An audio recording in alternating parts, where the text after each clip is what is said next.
न्याय देण्याचं काम फक्त आणि फक्त आंबेडकर चळवळ करू शकते, म्हणून आज आपण रस्त्यावर आहे.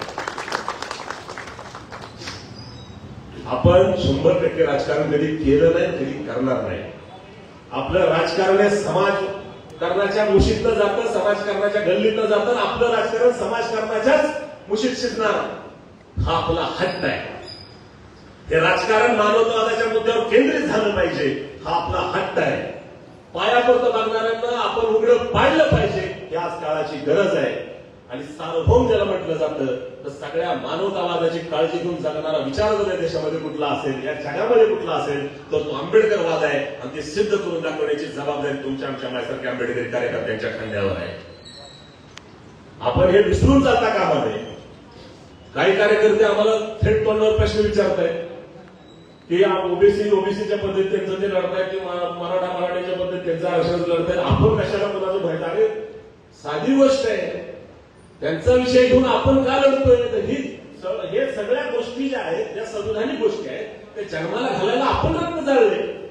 ओबीसीला आता फायदा कळल्यानंतर ओबीसी सगळं आता त्यांच्या पद्धतीने पेटला. पण त्यांचा नेता आज बोलवल्यानंतर आंबेडकरांच्या नेतृत्वात तिथे या म्हणलं तर नाही झाले. छगन भुजबळ नाही झाले तुमच्या हाके. त्या हाकेला छगन भुजबळांना तुम्ही प्रश्न विचारणार नाही विचारणार? बाळासाहेबांच्या नेतृत्वामध्ये माढ्याच्या झालेल्या सभेमध्ये ह्या सगळ्या नेत्यांनी इन्व्हाइट केलं होतं. आले का ते? नाही. आज आपण बोलवलंय, आले का ते? जवळ जॉईन करतात का आपल्याला? ते नाहीत करत. हे जे बेरकीसोड घेऊन ओबीसीची चळवळ चालवतात, ही कशी फटारडी आहे. हे बोलून दाखवण्याचं धाडस फक्त आंबेडकर करू शकतात, आणि ते आपण आता करतोय. आपण काय करतोय? आपण 100% राजकारण करतोय, पण ते मानवतावादाचं राजकारण करतोय. कार्यकर्त्यांनी हा गैरसमज करून घेता कामा नये. आपण संघटना चालवतो, आपण निवडणुका लढतो, आपण चळवळ चालवतो, अन्यायाच्या विरोधात लढतो. आपल्या आंबेडकरी चळवळ जशी चालू होती तशीच आज पण आहे, आणि तशीच ती चिरकाल टिकणार आहे. त्याच्यात कुठला फरक पडणार नाही, हे तुम्ही खुणकाट बांधून ठेवा.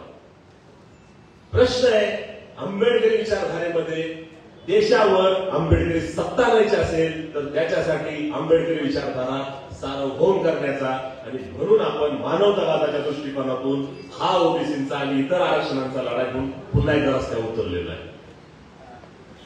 हे आपलं कर्तव्य आहे, आणि ते कर्तव्य पार पाडण्यासाठी आपण काम करतोय. या सगळ्या चळवळीच्या निमित्तानं, या सगळ्या संघर्षाच्या निमित्तानं तुमच्या आमच्या माझ्यासारख्या जेवढ्या कार्यकर्त्यांचं जेवढं काही रक्त आटणार आहे, आपण जेवढे काय कष्ट करणार आहे, लक्षात ठेवा, प्रामाणिक कष्टाला निसर्गाची साथ असते. या कष्टाचं फलस्वरूप या सत्तेला गवसणी घालण्यात होणार आहे. हे कष्ट घ्यायला तुम्ही कमी पडू नका, अपेक्षा आणि आव्हान करतो, आणि माझा शब्द संपवतो. जय भीम. धन्यवाद. या ठिकाणी नाभिक समाजाचे अध्यक्ष देव सुरेशी या ठिकाणी उपस्थित आहेत, त्यांचं मी या ठिकाणी स्वागत करतो. महाराष्ट्राचे ओबीसी नेते अविनाश भोसीकर साहेब यांना मी विनंती करतो की त्यांनी आपलं मनोगत व्यक्त करायचं.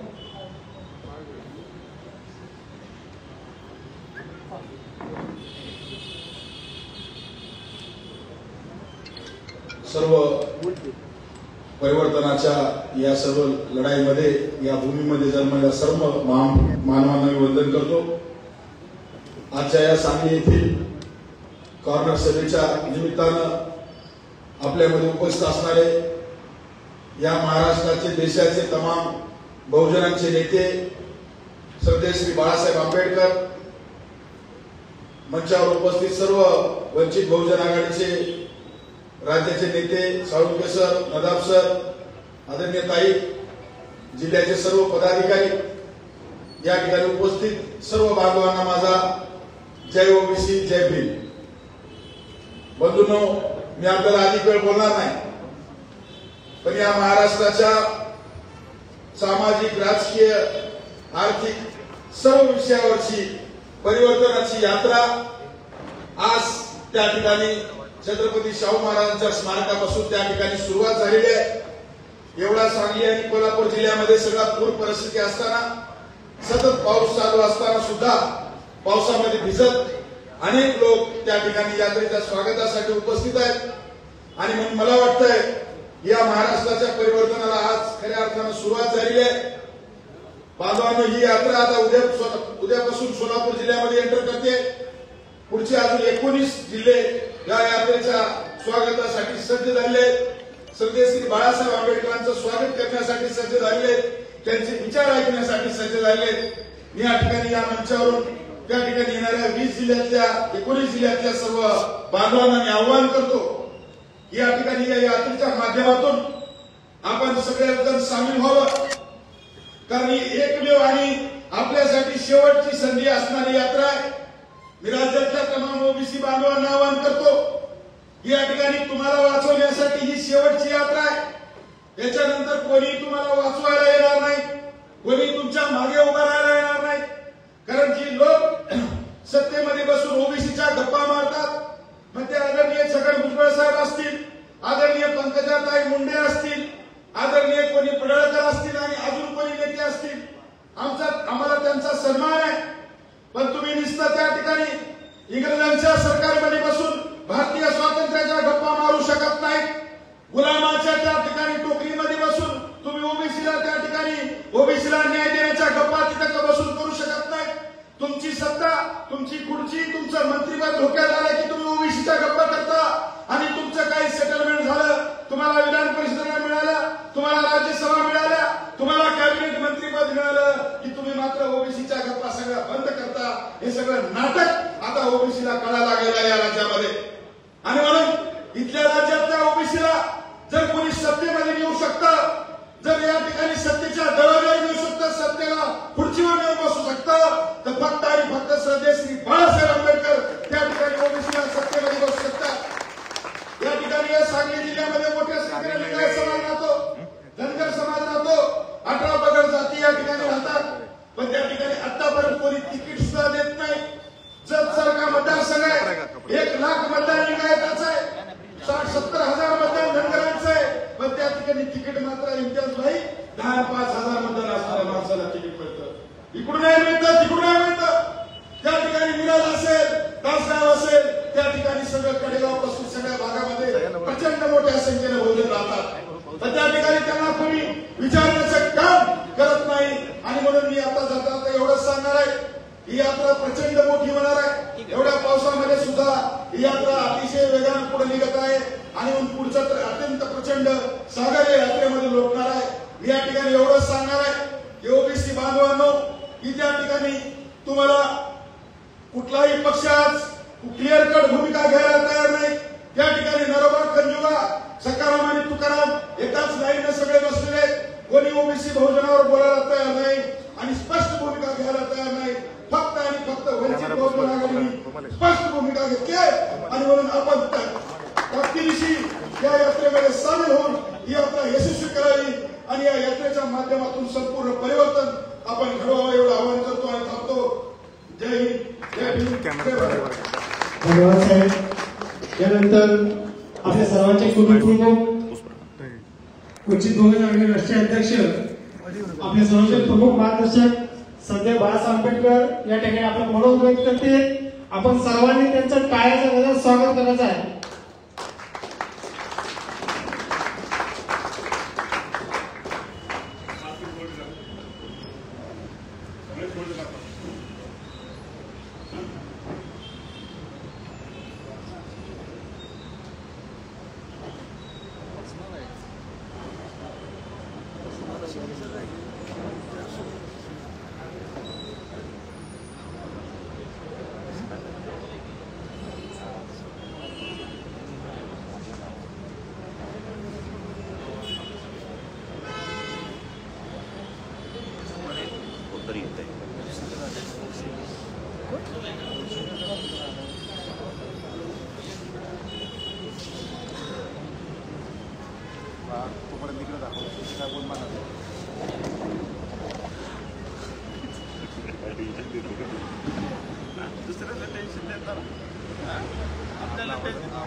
महाराष्ट्राचे ओबीसी नेते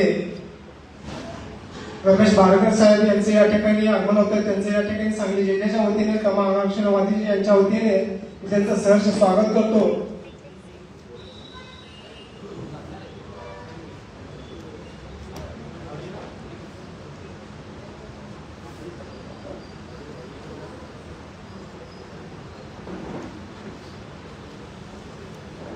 आपलं स्वागत आहे. आपला विनंती करतो की आपण मनोगत करायचं आहे.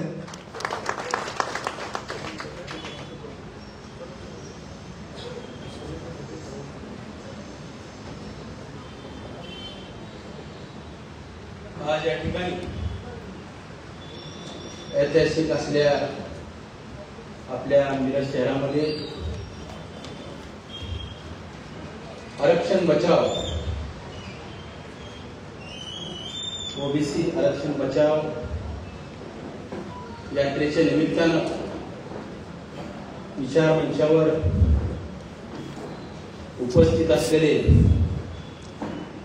बहुजनांचे राज्याचे नेते आणि देशाचं अशास्थान आदरणीय प्रकाश आंबेडकर साहेब, सर्व उपस्थित वंचित बहुजन आघाडीचे प्रमुख साळुंके सर, इम्तियाज भाई, सर्वच जिल्हाध्यक्ष, राज्य कार्यकारिणी सदस्य आणि आमचे सहकारी मित्र, ओबीसीचे नेते, अविनाशजी भोशीकर, समोर बसलेल्या सर्व तमाम क्रांतिकारक कार्यकर्त्यांनो, बाबांनो आणि बहिणींनो, आज या महाराष्ट्रामध्ये गेल्या 10 महिन्यापासून ओबीसीच्या आरक्षणावर घाला घालण्याचं काम एकीकडे होत असताना या महाराष्ट्रातले जाणते जुनते नेते याच्यावर ब्रळ काढायला या ठिकाणी तयार. सामाजिक परिस्थिती या ठिकाणी बिघडत चाललेली असताना या राज्यातला कुठलाही नेता या ओबीसीच्या आरक्षणाच्या बद्दल एक शब्द देखील या ठिकाणी काढलेला आपल्याला पाहायला मिळत. गेले 8-10 महिने या महाराष्ट्रामधला साळी माळी कोळी केली तांबळी कोष्टी कुंभार सुतार लोहार वंजारी हा मायक्रो ओबीसी भीती खाली खऱ्या अर्थाने या ठिकाणी जगत. कधी मॉबल्याची होऊन माझ्यावर हल्ला होईल, कधी माझं कुटुंब उघड्यावर पडेल, कधी माझा धंदा बंद होईल, अशा प्रकारची परिस्थिती खऱ्या अर्थाने या ठिकाणी जरांगे पाटलाच्या निमित्ताने या महाराष्ट्रामध्ये होत आहे. आणि जरांगे पाटील हे फक्त पुढे केलेलं धावलं आहे, त्याच्या मागे कोण आहे हे तुम्हाला आम्हाला नवीन सांगण्याची आवश्यकता नाही. आणि हे होत असताना आदरणीय प्रकाश आंबेडकर साहेबांनी भूमिका घेतली.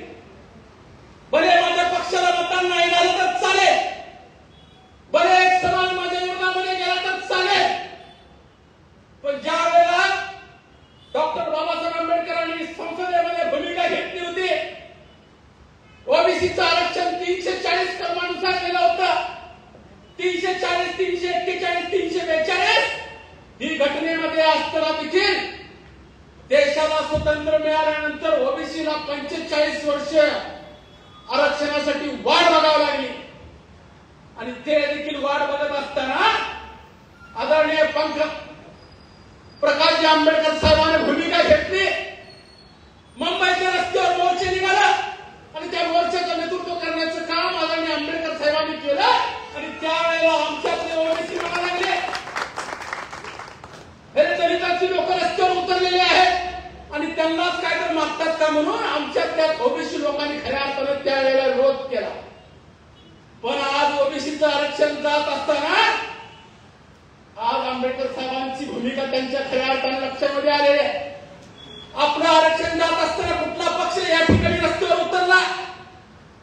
ज्याला आम्ही अनेक वर्ष झालं मतदान केलं, मग शिवसेना असेल, राष्ट्रवादी असेल, काँग्रेस असेल, भाजप असेल, वेगवेगळ्या पक्षाला आम्ही मतदान केलं. ज्या वेळेला आमचं आरक्षण जात असताना ह्या पक्षाने बघाची भूमिका घेतलेली आहे. ओबीसी आणि मराठामध्ये वाद लावण्याची भूमिका या पक्षाने घेतलेली आहे. आणि हे मिटवण्याचं काम जर या राज्यामध्ये कोण करत असेल तर आदरणीय प्रकाश आंबेडकर साहेब खऱ्या अर्थाने करत आहेत. हे मनाची खुरनाट ओबीसीने बांधली पाहिजे. ज्या वेळेला ओबीसीचा इतिहास लिहिला जाईल त्यावेळेला खऱ्या अर्थानं सुवर्ण अक्षरानं नाव कुणाचं लिहिलं जाईल तर आदरणीय प्रकाश आंबेडकर साहेबांचं लिहिलं जाईल. कारण भ्रष्टाचाराची लढाई लढण्याचं काम या ठिकाणी वंचित बहुजन आघाडीने केलेलं आहे. या ठिकाणी आपला जास्त वेळ घेणार पण खऱ्या अर्थानं ओबीसीचा इतिहास सांगायचा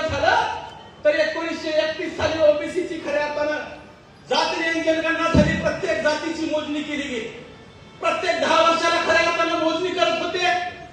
महायुद्ध लागलं म्हणून 1941 ची जनगणना झाली नाही आणि परत देशाला स्वातंत्र्य मिळालं आणि त्यावेळेपासून आज सगळ्यात खऱ्या अर्थानं जनगणना झाली नाही. या महाराष्ट्रामध्ये, या देशामध्ये कुत्र्या मांजराची जनगणना केली जाते, माकडाची जनगणना केली जाते, डुकराची जनगणना केली जाते, प्रत्येक प्राण्याची जनगणना केली जाते, पण माणसाची जनगणना खऱ्या अर्थाने या ठिकाणी केली जात नाही.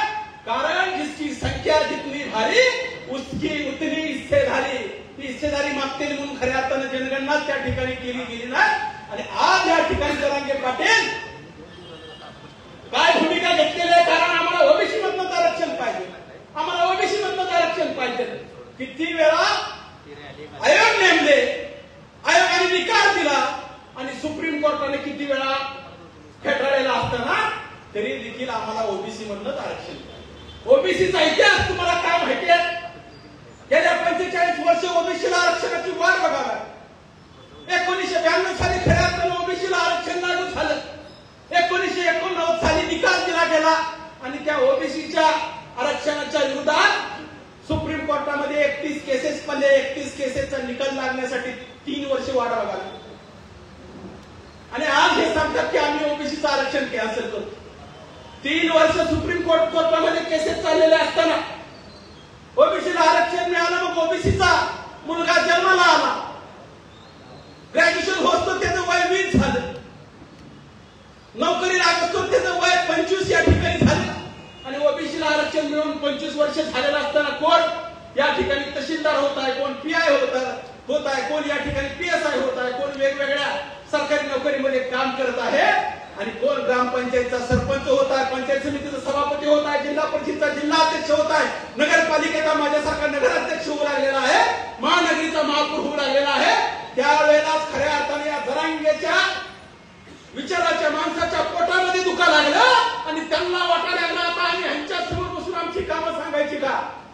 अशा प्रकारचा प्रश्न निर्माण झाल्यानंतर ओबीसीने खऱ्या अर्थानं जागा झालं पाहिजे आणि त्या आदरणीय प्रकाश आंबेडकर साहेब यांच्या पाठीशी खऱ्या अर्थानं उभा राहिलं पाहिजे.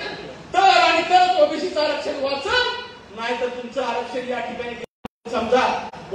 ऑल इंडिया मुस्लिम ओबीसी संघटनेचे उपाध्यक्ष कासिमुल्ला यांनी आपल्या रेल्वेला पाठिंबा दिलेला आहे. मी साहेबांना विनंती करतो की आपण मनोगत करावं.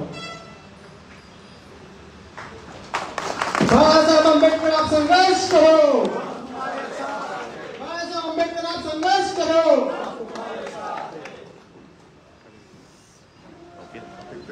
नाही बस राहू दे, हा धरून टाकतो.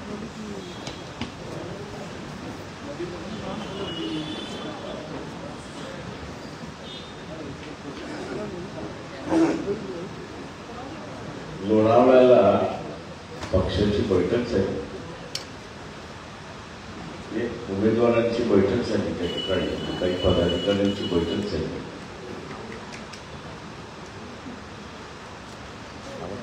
त्या बैठकीमध्ये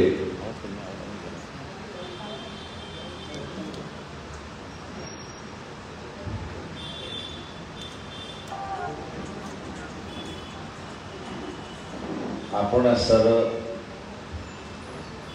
ओबीसीवरती येणारे जे संकट आहे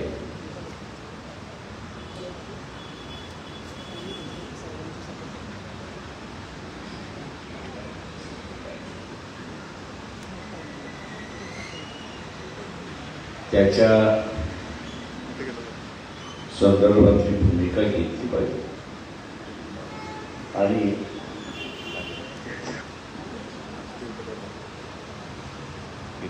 जे काही माहोल होते, वातावरण होते, त्याला आपण थांबवण्याचा प्रयत्न केला पाहिजे आणि ओबीसीला कुठेतरी दिलासा दिला पाहिजे.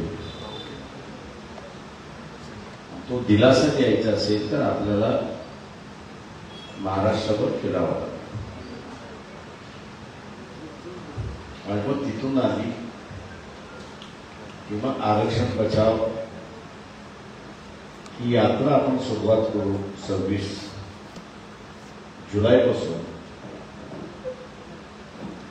26 जुलैला शाहू महाराजांनी आरक्षणाची घोषणा केली आणि ती सुरुवात झाली, म्हणजे असं जनक आहे असं त्या ठिकाणी म्हणता येईल. ती सगळी यात्रा, तिचं प्लॅनिंग करणं, तिचं कोऑर्डिनेट करणं, जिल्ह्यांमध्ये फिरणं, याची सगळी मोठी असणारी जबाबदारी 2 जणांनी घेतली. एक असताना अविनाश भोसीकर, दुसरं असताना ज्यांनी आपल्यासमोर मनोगत व्यक्त केले असणारे रमेश बारसकर, या दोघांनी असताना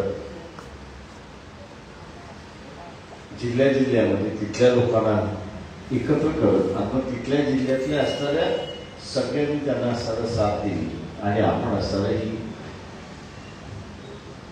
यात्रा जी आहे सुरुवात. या यात्रेतले असणारे काही ठळक मुद्दे जे आहेत ते मी आपल्यासमोर या ठिकाणी मांडणार.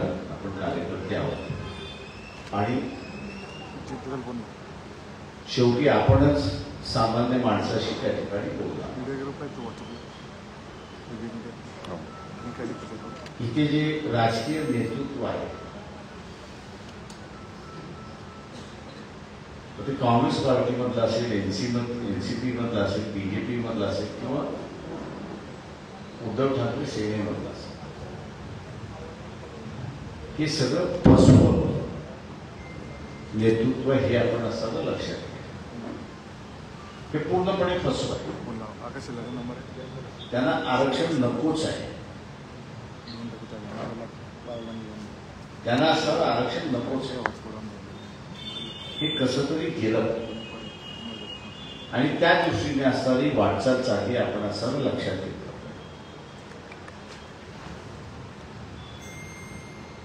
रमेश बारसकरनी मांडल्याप्रमाणे की 2दा सुप्रीम कोर्टाने ओबीसीतून ओबीसीतून मराठा समाजाला आरक्षण देणं हे खोटं.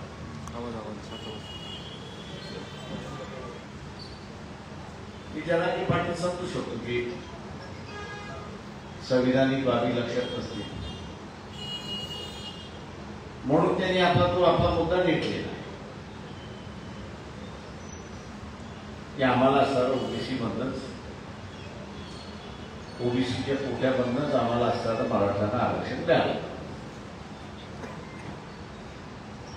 पण हे जे राजकीय नेतृत्व आहे, काँग्रेसमधलं असेल बाळासाहेब थोरात असतील, नाना पटोले किंवा राष्ट्रवादीचे असतात शरद पवार असतील, ज्यांनी राजकारणामध्ये तर बरीच वर्षे घालवली,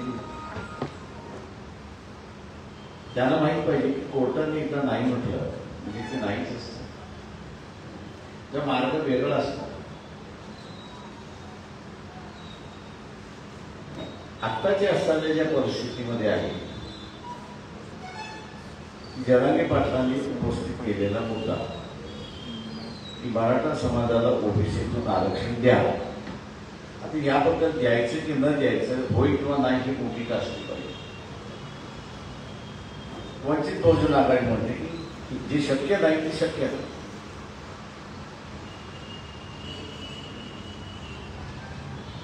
काँग्रेस जे आहे ते काहीच बोलायला द्या. आणि शरद पवार आपण बोलत असाल तर पुन्हा शब्दशः त्या ठिकाणी तुमचं मुख्यमंत्र्यांचं काय बोलणं झालं, जरांगे पाटलांशी बोलणं काय झालं, हाकेशी काय बोलणं झालं, ते आम्हाला तुमच्या पक्षाची भूमिका काय ती तर सांगा. जरांगे पाटील यांची जी मागणी आहे त्या मागणीला तुमचा पाठिंबा आहे की विरोध आहे एवढा असताना सांगा. आपल्याला असताना जो प्रचार करायचा तो हा करायचा आहे की एनसीपीने, काँग्रेसने, उद्धव ठाकरे सेनेने तर जरांगे पाटलांची जी मागणी आहे की ओबीसी मराठा समाजाला ओबीसीतून आरक्षण द्या, या संदर्भात या 3 पक्षाची भूमिका आहे. या 3 पक्षाची भूमिका, बीजेपीची भूमिका, हे आपल्या लोकांमध्ये जाऊन सांगितलं. यांची भूमिका हे सांगतील ताजी चांगलं आहे. त्यांना सांगितलं तर या प्रश्नात तीळ जी आहे ती सुटायला मोकळी होते अशी असताना परिस्थिती. पण विधानसभेच्या असताना निवडणूक आहे. या विधानसभेच्या निवडणुकीमध्ये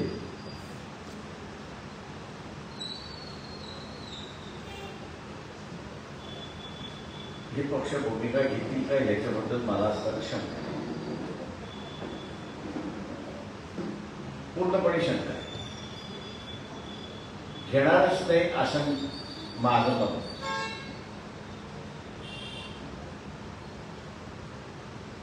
त्याला भूमिका घ्यायची म्हटलं, पाठिंबा द्यायचं म्हटलं तर मराठा खुश,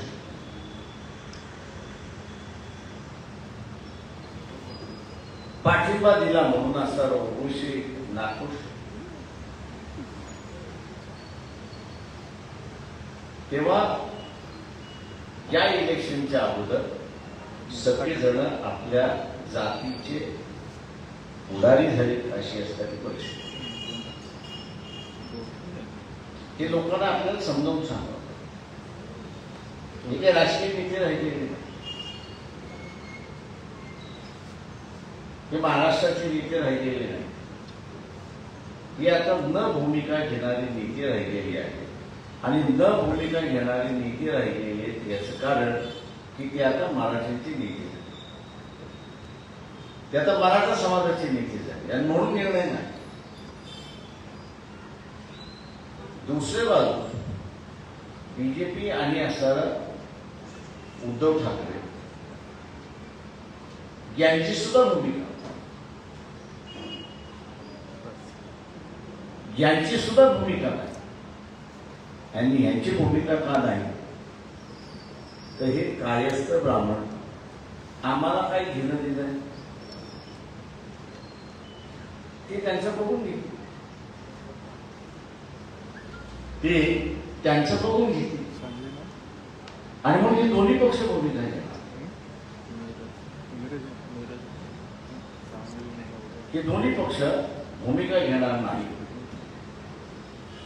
आणि दोन्ही पक्ष भूमिका घेत नसल्यामुळे हा प्रश्न भिजत राहील की आपण असताना लक्षात. आता हा भिजत ठेवण्याच्या पाठीमागची भूमिका ही आपल्याला ओबीसी कार्यकर्ते जे आहेत, पक्षाचे जे कार्यकर्ते आहेत, त्यांनी सामान्य माणसापर्यंत घेऊन पोहोचवलं. त्यांनी सामान्य माणसापर्यंत पोहोचवलं आणि सामान्य माणसापर्यंत यांना काय पोहोचवायचं आहे तर दोन गोष्टी पोहोचवायच्या आहेत. एक ते हे या निवडणुकीमध्ये ते महाराष्ट्राचे नेते नाही तर ते आपापल्या समाजाचे नेते झाले. शरद पवार असेल मराठा समाजाचे नेते, बाळासाहेब थोरात असेल किंवा पटोले असतील हे मराठा समाजाचे नेते आहेत. बीजेपी आणि शिवसेना उद्धव ठाकरे हे कायस्थ ब्राह्मण समाजाचे असल्यामुळे आपल्याला काही घेणं देणं. आरक्षणाला यांचाही विरोध आहे.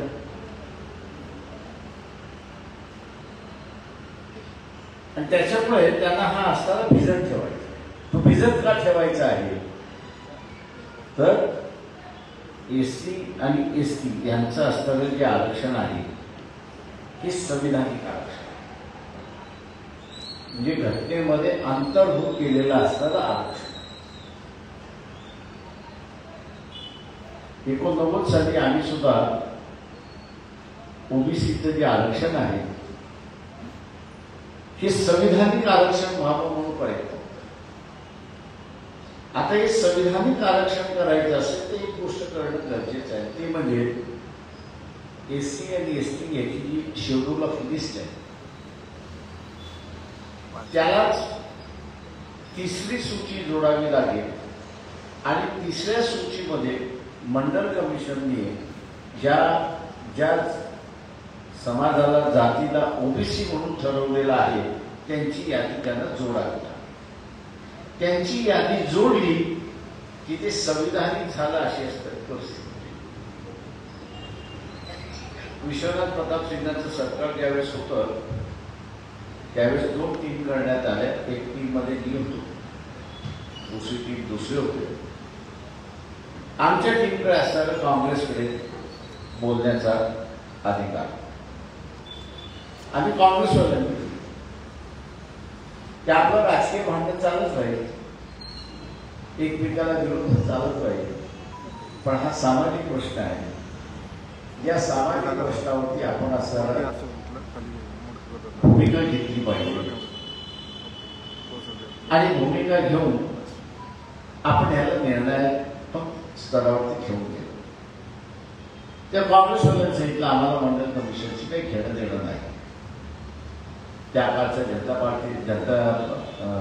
पार्टीचं होतं, त्याच्याशी आमचं काही घेणं देणं नाही, आम्ही काही भूमिका घेणार. म्हणजे एका अर्थाने त्यांचा असणारा पूर्णपणे विरोध. भारतीय जनता पक्षाकडे गेल्यानंतर ते म्हटलं तुम्हाला तर माहिती आहे आमची भूमिका काय, सांगण्याची गरज नाही. आणि काही ह्या मंडल कमिशनच्या बाजूने नाही. आधी काही असताना मंडल कमिशनच्या बाजूने नाही. आमच्या लक्षात आलं की आपण संविधानिकरित्याने ओबीसीला आरक्षण देण्याचा प्रयत्न केला तर ते यशस्वी होणार नाही. आणि मग यशस्वी कसं करायचं असेल तर 84ला जे सरकार होतं त्या सरकारने आणि गृहमंत्र्यांनी असं एक विधान केलं होतं की मंडल कमिशनचा आयोग हा जनता पार्टीच्या वेळेसच सभागृहामध्ये सादर केला गेला होता. आणि सादर केल्या गेल्यानंतर त्याची असणारी साधक बाधक चर्चा झाली होती.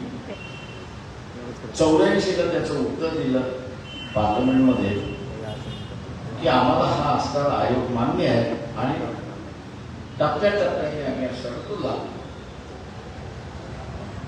हे आश्वासन दोन्ही सभागृहामध्ये असल्यामुळे त्याचा आपण असणारा वापर करायचा असं ठरवला आणि गव्हर्नमेंट GR मार्फत जसा आता महाराष्ट्र शासनाचा GR निघतो तशा रीतीने GR काढायचा आणि GR काढून ओबीसीला आरक्षण द्यायचं.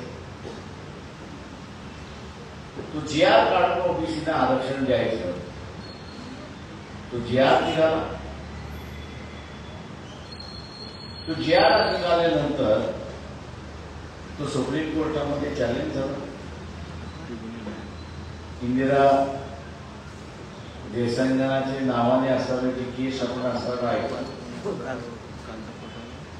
त्या इंदिरा देसाईंच्या ह्याच्यामध्ये कोर्टाने असं म्हटलं की ओबीसीला आरक्षण देणं हे वैध आहे, संविधानिक. पण त्यावेळेस तो प्रश्न उपस्थित झाला नाही की GR मार्फत देणं तो संविधानिक आहे का. आणि आता जे काही विधानं होतात आहे त्यावरनं ही चिंता अधिकच वाढली अशी त्या ठिकाणी मानतो. ती म्हणजे एक तर आम्हाला तरी द्या नाही तर सगळ्यांना काढून. हे एक विधान आहे. आणि दुसरं विधान आपण असणारं सगळ्यांची जबाबदारी आहे की जे ओबीसी पर्यंत आपण घेऊन पोहोचवलं पाहिजे, प्रत्येक माणसापर्यंत पोहोचवलं पाहिजे. की शरद पवारांचं स्टेटमेंट होतं की येणाऱ्या निवडणुकीमध्ये समाजाची 225 आमदार असतील.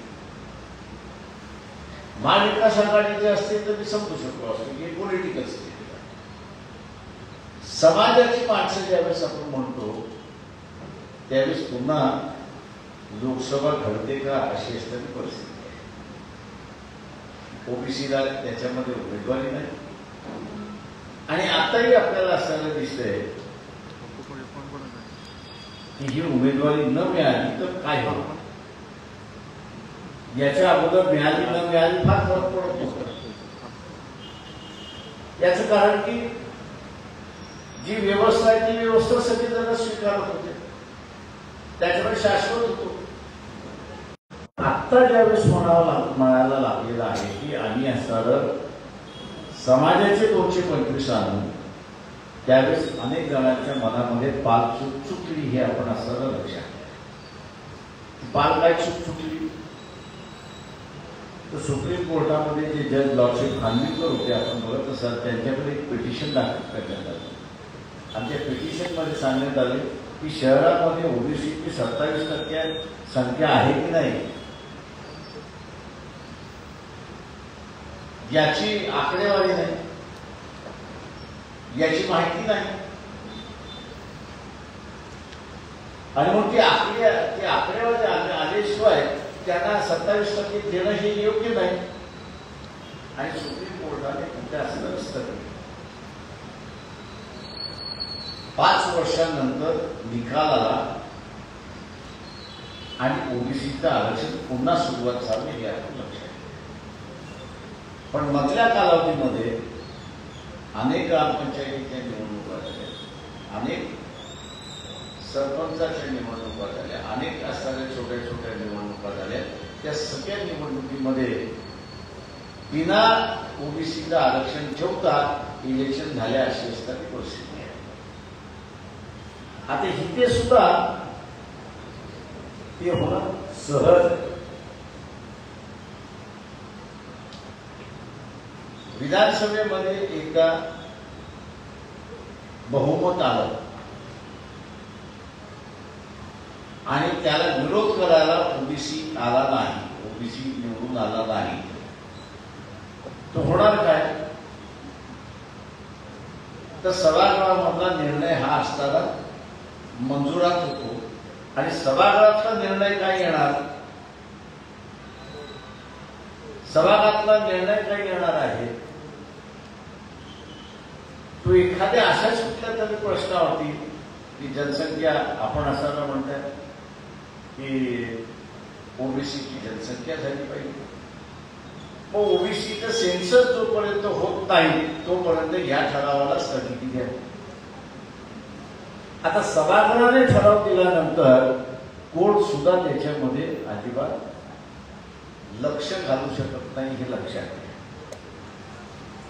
कोर्टाच्या सुद्धा मर्यादा आहे. सभागृहामध्ये झालेलं कामकाज याच्याबद्दल कोर्टामध्ये तुम्ही याचिका दाखल करू शकत नाही आणि कोर्टाला सभागृहामध्ये जे झाले ते तपासण्याचा अधिकार घटनेनेच दिलेला नाही अशी परिस्थिती आहे. तेव्हा उद्या जनगणना आम्ही करतो पण तोपर्यंत हा ठराव स्थगित करा आणि तो ठराव स्थगित झाला तर आपण सगळ्या आरक्षणापासून मुक्त, शिक्षणाच्या आरक्षणापासून मुक्त, नोकऱ्याच्या आरक्षणापासून मुक्त, इतर सोयी सवलती त्याच्यापासून आपण असायला मुक्त. ही शक्यता आहे. मी एक शक्यता फक्त आपल्याला मांडली, अनेक तशा शक्यता आहेत. आता हे थांबवायचं असेल तर आपण बघत असाल की जळांगे पाटील खरं आहे खोटं आहे त्याला पोलीस मराठा नेता बोलायला तयार नाही. कोणी मराठा नेता त्याला समजावून सांगायला तयार नाही, घटनेची चौकट अशी आहे, तमुक आहे असं कोणी समजायला तयार नाही. सगळेजण हे घेऊन आहे की आपण काय बोललो तर आपल्या विरोधात मराठा समाज जातो आणि मग सगळ्यांनीच ठरवले की आपण मराठा समाजाचीच बाजू घ्यायची अशी असताना परिस्थिती. आता हिला किंवा या परिस्थितीला थांबवायचं एक पहिल्यांदा आपण लक्षात घ्या की ओबीसीच्या डोक्यामध्ये खूळ बसलेला आहे. जसं मुसलमानाच्या डोक्यामध्ये खूळ बसलेला आहे तसं ओबीसीच्या डोक्यामध्ये सुद्धा एक खूळ बसलेला आहे की हिंदू खत्री आणि म्हणून हे राष्ट्र हिंदू झालं पाहिजे, इथे असताना हिंदूंची सत्ता आली पाहिजे, हे त्याच्या डोक्यामध्ये पूर्णपणे बसलेलं आहे.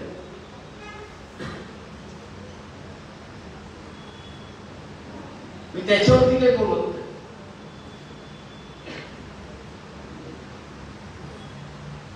पण हे खूळ याला कुठेतरी आपल्याला बाजूला सारावं लागेल किंवा त्याच्याशी भिडावं लागेल अशी गोष्ट. माझ्या भिडण्याचा एकच मार्ग आहे आणि मी आता ते करतो. मी असताना ओबीसीचा असताना म्हणतोय की आपण जे आहात आपल्या वाडवडिलांचा धर्म सोडणार आहात का मला सांग. आणि घरातून जो देवाला आहे तो काढणार आहात का मला सांग. तो तुम्हाला शिवाय देईल. त्यांनी शिवे दिली की समजायचं तुमचं काम झालं. त्यांनी शिवी दिली तर तुमचं काम झालं का त्याचं डोकं बॉम्ब सारखं फुटलं. जे घट्ट बसलं होतं ते बॉम्ब सारखं फुटलं.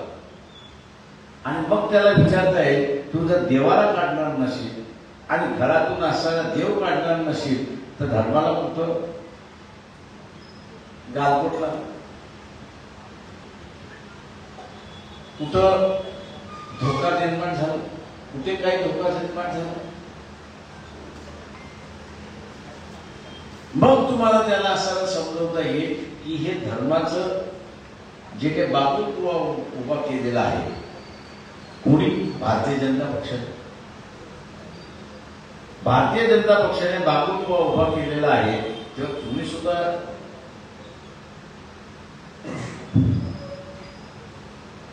तोच धर्म मानता की जो बीजेपी मानतो.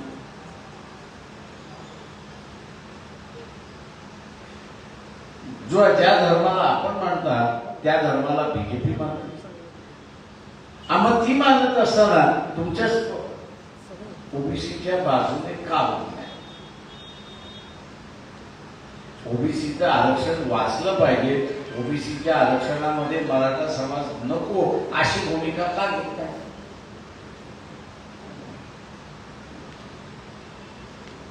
आणि मग त्याच्या लक्षात येईल की हे जे भांडण आहे धर्माचं उभं केलेलं आहे हा नुसता फूट आहे, बागुलबो आहे, पण आपलं आरक्षण काढून घेण्यामध्ये यांचा अधिक रस आहे. आणि कदाचित त्याला तुम्ही असताना या इलेक्शनमध्ये त्याच्या प्रश्नावरती लढायला तुम्ही प्रवृत्त त्याला करू शकता. पण तुझा प्रश्न महत्वाचा आहे. या निवडणुकीमध्ये आरक्षण वाचायचं की जाऊ द्यायचं याचा असताना प्रचार करावा लागेल.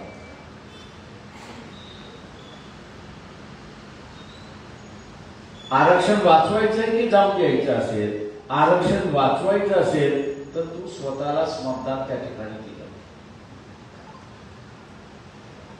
आरक्षण वाचवायचं असेल तर तू स्वतःलाच असणारं मतदान केलं पाहिजे. आणि तू स्वतःला ज्यावेळेस मतदान करशील त्यावेळेस आमदार निर्माण, एक छगन निर्माण करून चालणार नाही तर अनेक छगन तुम्हाला निर्माण करावं. आणि ते अनेक निर्माण का करावं लागतील तर त्या सभागृहामध्ये मतदान हे महत्वाचं आहे. आणि म्हणून आपण असं स्लोगन त्या ठिकाणी दिलंय की ओबीसीने किमान 100 आमदार ओबीसीतले निवडून आले आणि ते सहज शक्य आहे. आज 2 तट पडले हे दिसते सर, हळूहळू पडायला लागले. मराठा समाज एका बाजूला, ओबीसी समाज दुसऱ्या बाजूला.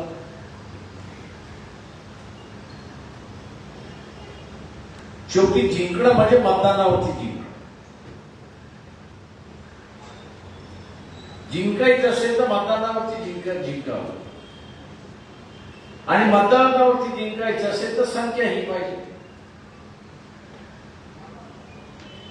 आज ओबीसी हा गावामध्ये किमान 40%, फक्त त्याला बसून ही गावातली 40% संख्या ही त्याला समजावून सांगावं. मग कुंभार किती आहे, लोहार किती आहे, सोनार किती आहे, पैकाडी किती आहे, मांगारोडी किती आहे, अमुक किती आहे, तमुक किती आहे, हा तुम्हाला माळी किती आहे, धनगर किती आहे, वंदर किती आहे, हे तुम्हाला बसून त्याला समजावून सांगणार आहे. एवढी गळा आहे की नाही.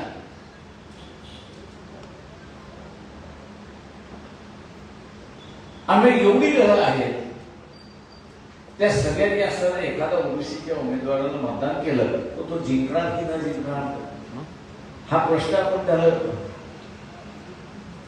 आणि मग त्याच्या लक्षात येतं अरे माझी तर शक्य आहे, माणसं जिंकता येते. तर हे कार्यकर्त्यांचं असताना काम आहे असं मी त्या ठिकाणी मानतो. आम्ही नुसतं रथ यात्रा काढली म्हणून जिंकणार असं नाही. आम्ही माहोल तयार, एक वातावरण तयार, पण ते वातावरण हकीकत मध्ये उतरता येईल, वास्तव्यामध्ये उतरता येईल, याचं प्रत्यक्षात तुम्हाला दाखवावं लागणार आहे. आणि माझं काही म्हणणं नाही एका कार्यकर्त्याने फक्त 3 ते 5 गावं घ्यावी, त्याच्यावरती घेऊ नये. एका कार्यकर्त्याने 3 ते 5च गावे घ्यावी, जास्ती घेऊच नाही. पण जी गावं आपण घेणार आहात त्या गावामधलं मतदार यादी तुमच्याकडे पाहिजे. आता ती मतदार यादी सुद्धा फार लांब नाही शोधायला लागत, जावी लागत, कोणाकडे मागावी लागत नाही. ती तुमच्याच हातात आहे. तुमच्या हातात आहे की नाहीये? कशाला ती तुम्ही डाउनलोड केली, त्याची हार्ड कॉपी घेतली आणि त्या गावा अगोदर एका कुठल्या तरी माणसाशी बसून, मी जसं म्हटलं की ओबीसी मधली समूह जो येतो त्याची कुटुंब आपण मोजली तर त्याची आकडेवारी देते.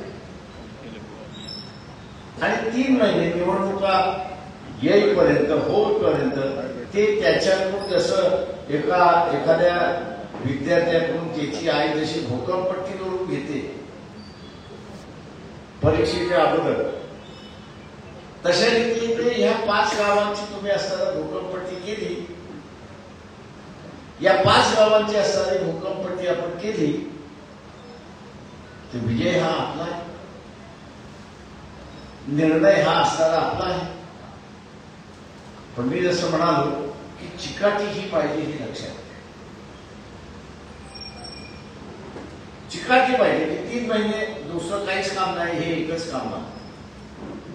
इलेक्शन झाल्यानंतर मला दुसरी जी कामं करायची ती मी करेन. आता ह्याच्यातला ओबीसीचे जे कार्यकर्ते आहेत त्यांना काय असं दुसरा धोका सांगतो हे आपण लक्षात घ्या. एससी एसटीची राखीव जागा किती कोणाला माहिती आहे का? एससी एसटीच्या राखीव जागा किती आहेत कोणाला माहिती आहे का?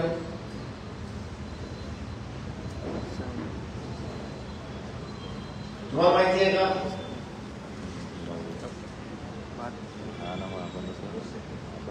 किती आहे?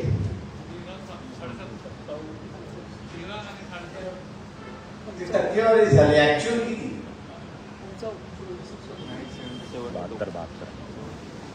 57 जागा. आता या इलेक्शन मध्ये या 57 जागा फार महत्वाच्या.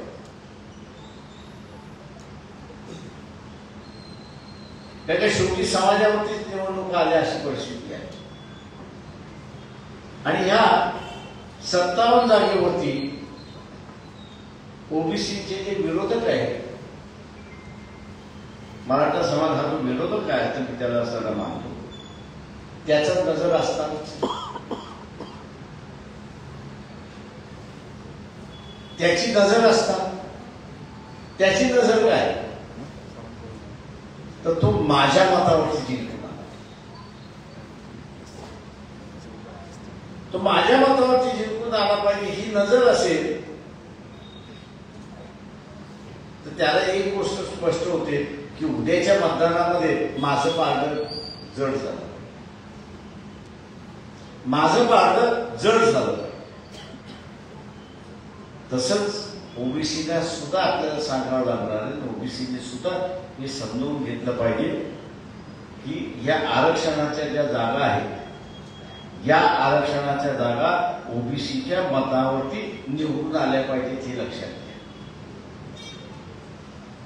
या ओबीसीच्या मतावरती निवडून आल्या तर तो आपल्या विरोधात मतदान करणार नाही याची खात्री आपल्याला त्या ठिकाणी मिळते.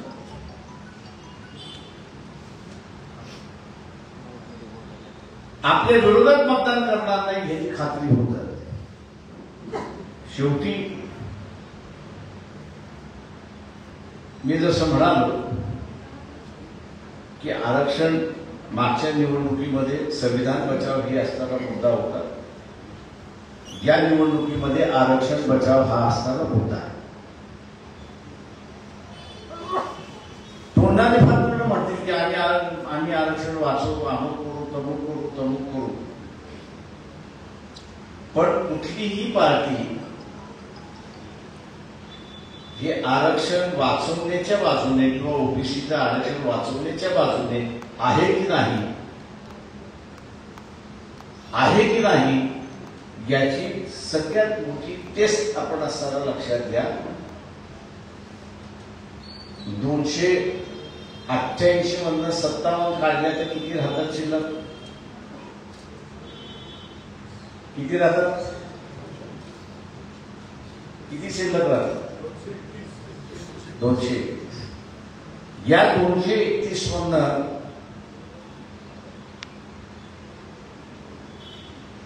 राजकीय पक्षाने किमान 100 जागा 100 ओबीसीचे उमेदवार उभे केले. किमान 100 उमेदवार उभे केले तर आपण लक्षात घेतलं पाहिजे की हा पक्ष ओबीसीचं आरक्षण बचाव करणारा पक्ष आहे. तोंडाने नाही हा प्रचार आपल्याला करावा लागेल की तोंडाने नाही, कृतीने त्यांनी दाखवलं. त्यांनी कृतीने दाखवलं. आता आपण बघत असाल की छगन भुजबळ म्हणाले की माझा असताना जरांगे पाटलांच्या सगळ्या सोयऱ्यांना विरोध आहे. पण उद्याचा शासनाचा निर्णय करायचं झालं तर छगन भुजबळ थांबू शकतील का? छगन भुजबळ थांबू शकतील का? का नाही? का नाही? संख्याबळ. का नाही? संख्याबळ. आता ही संख्याबळ आणण्याचं मी आपल्याला असताना त्या ठिकाणी सांगतोय की जो राजकीय पक्ष किमान 100 उमेदवारी किमान 100 उमेदवारी ओबीसीला देईल, 100 उमेदवारी ओबीसीला देईल, तोच पक्ष खऱ्या अर्थाने ओबीसीचं आरक्षण वाचवणार आहे हे आपण लक्षात घ्या. काँग्रेसने दिला तर काँग्रेस वाचवणार आहोत, एनसीपीने दिला तर एनसीपी वाचवणार आहोत, बीजेपीने दिला तर बीजेपी वाचवणार आहोत, वंचितने दिला तर वंचित वाचवणार होतो, उद्धव ठाकरेंनी दिला तर उद्धव ठाकरे वाचवण्यामध्ये होतो. दिला नाही तर हे सगळे पक्ष ओबीसीच्या आरक्षणाच्या विरोधातही आहेत हे आपण मनामध्ये खून गाठ घालतो. आपण मनामध्ये खून गाठ बांधली पाहिजे आणि ओबीसी पर्यंत हा आपण असणारा संदेश दिला पाहिजे की या निवडणुकीमध्ये पक्ष बघू नको, स्वतःकडे बघू.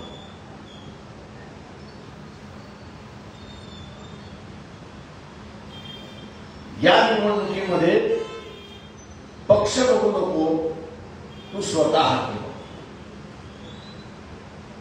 स्वतःकडे बघ म्हणजे काय, तर आरक्षण वाचवण्यात येईल.